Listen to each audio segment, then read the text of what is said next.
Hola, soy Raim Zulfikar Ali y en este vídeo aprenderemos diferentes tipos de referencias celulares. Así que empecemos. Así que discutiremos 6 tipos diferentes de referencias celulares. Y déjame escribirlo para tu tipo de referencias de celda. Entonces, en Microsoft Excel, como sabes, cada celda tiene una dirección. Y cuando escribimos cualquier tipo de fórmula o función, usamos para definir el tipo correcto de referencia de celda. Si no define el tipo correcto de referencia de celda, a veces puede darnos un error, pero la mayoría de las veces obtiene la respuesta, pero esa respuesta no es correcta. Por lo tanto, este tema en particular es muy importante para entender que siempre que aprendamos los fundamentos de cualquier aplicación, deben ser sólidos. Y cuando vamos al nivel avanzado y los ponemos en los escenarios, nuestra lógica no debe ser débil. Bien. Así que este tema es muy importante. Hay 6 tipos diferentes de referencias de celda. Y déjame escribirlos y también darte el ejemplo. Así que la primera es relativa. La segunda es absoluta. El tercero es una especie de mixto donde la mitad de la dirección es relativa y la otra mitad es mixta, lo siento, absoluta. Y luego tenemos la cuarta categoría, que son las referencias 3D. En quinto lugar, las referencias estructuradas y estructuradas. El número 6 son las referencias externas. Estas son las 6 referencias más comunes que verá cuando use Microsoft Excel. Ahora, ¿cuáles son esos ejemplos en los que podemos imaginar cómo se ve? La primera es elegir la celda A1. Será simple, relativo y absoluto. Viene con un signo de dólar y mixto. Mixto tiene 2 tipos. O bloqueamos la columna o bloqueamos la fila. Así que parece algo de este primer tipo y el segundo tipo es este. Bien. La referencia 3D es una especie de, supongamos que si insertamos una hoja y si escribo un número en D4, que es 100 y si vuelvo a la hoja 2 y quiero tomar un número de la hoja 3 y de varias hojas y la misma celda.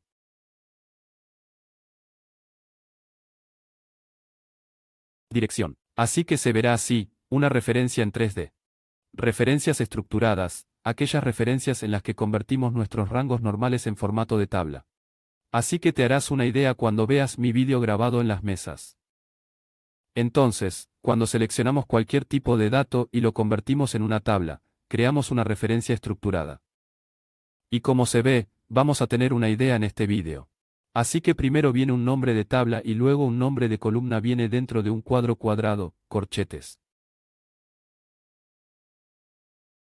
A continuación, las referencias de celdas externas, por ejemplo, si está creando cualquier tipo de modelo financiero o un informe MIS o un informe financiero o un cuadro de mando. Por lo tanto, a veces los usuarios vinculan todos esos números desde un libro de Excel diferente. Por lo tanto, estas se denominan referencias de celda externa. Por ejemplo, si abro un nuevo libro y vuelvo a mi libro anterior de Excel y vuelvo a ese nuevo libro.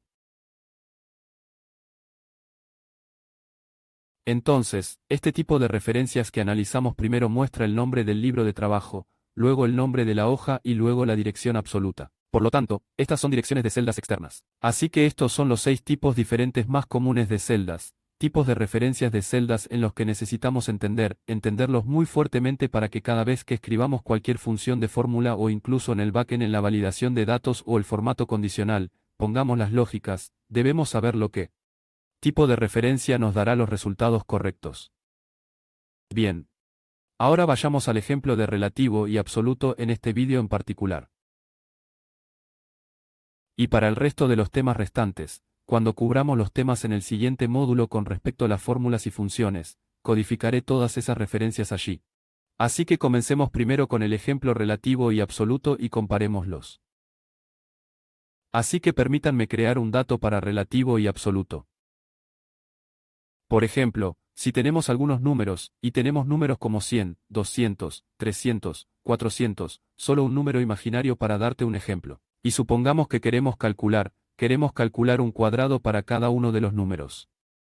Y para el absoluto, supongamos que queremos calcular el 10% de cada uno de los números y obtener el resultado o cantidad deseada aquí.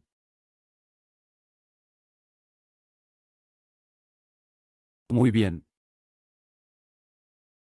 Entonces, ¿cómo calcular un cuadrado? Básicamente, si multiplico el J4 con la misma celda, obtendré el cuadrado, ¿verdad?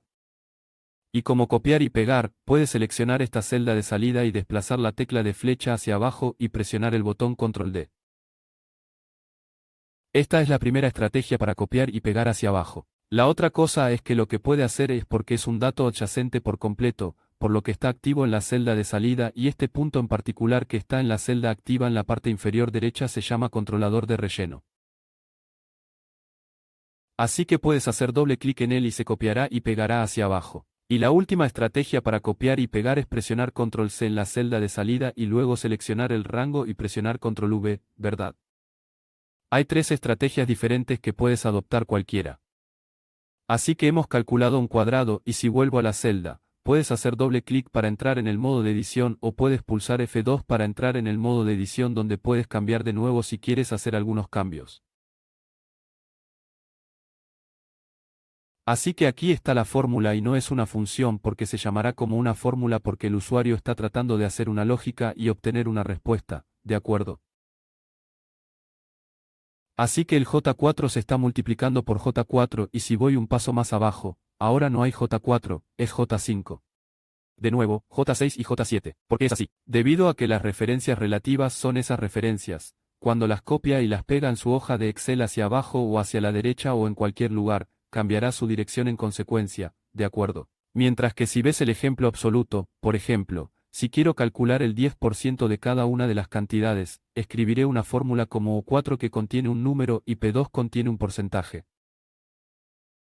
Entonces, si multiplico estos dos números, obtendré definitivamente las 10 rupias o puedes decir $10 por la cantidad de 100. Pero si copio y pego esta fórmula, UPS, obtuve el error. ¿Por qué es así? Porque aquí en este paso, no debería ser P3, debería ser P2. Y si voy al siguiente paso, de nuevo, no debería ser un P4, debería ser P2. Esto significa que el usuario debe comprender que P2 debe usarse cada vez que copie y pegue esta fórmula hacia abajo. Por lo tanto, este P2 debe contener un signo de dólar o puede decir que este P2 debe estar bloqueado. Así que lo llamamos absoluto. Ahora, para que sea P2 absoluto, lo que puedes hacer es hacer clic en el medio o en cualquier lugar. Por lo tanto, su cursor debe estar aquí y presione la tecla F4. Por lo tanto, el signo de $2 se colocará junto a la tecla de acceso directo.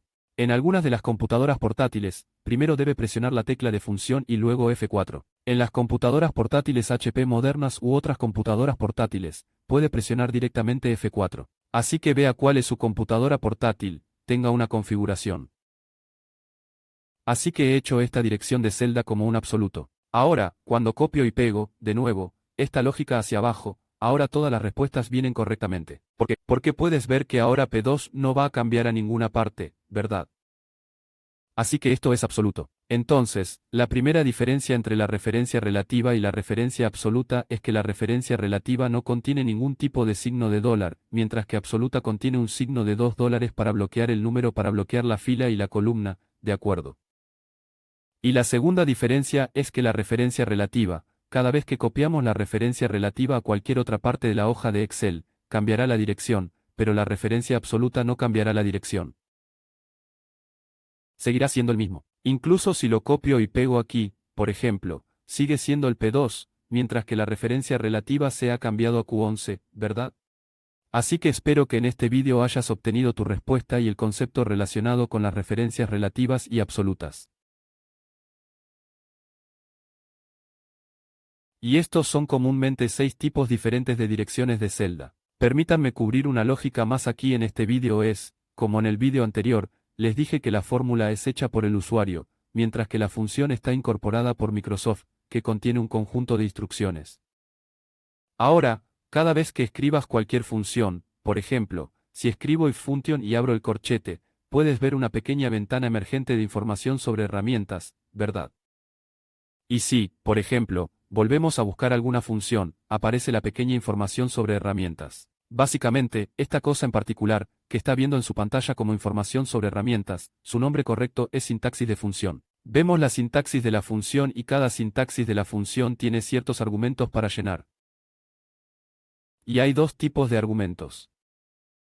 Algunos de los argumentos son obligatorios para ser rellenados correctamente por el usuario. Y también hay algunos argumentos opcionales. En el backend, todos los argumentos opcionales tienen un valor predeterminado.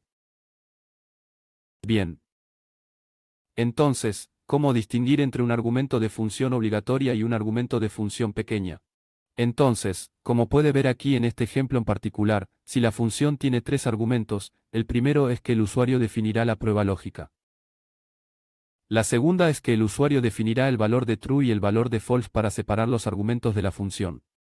Ponemos el signo de la coma ya que esta es la parte de la estructura. Bien, entonces, si rompe alguna regla de la sintaxis de esta función, definitivamente obtendrá un error. Por lo tanto, primero el usuario definirá una prueba lógica, luego el valor de verdadero y luego el valor de falso. Y cada función de Excel no contiene 3 argumentos.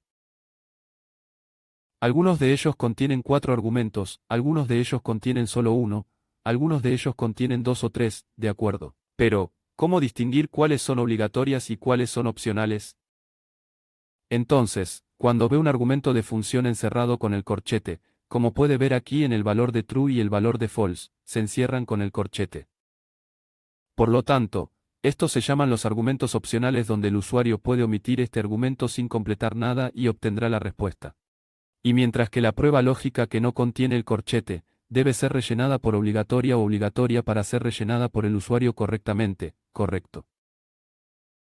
Bien, terminemos este vídeo y espero que hayas entendido el tema y el concepto correcto para los tipos de referencias de celda y la sintaxis de la función.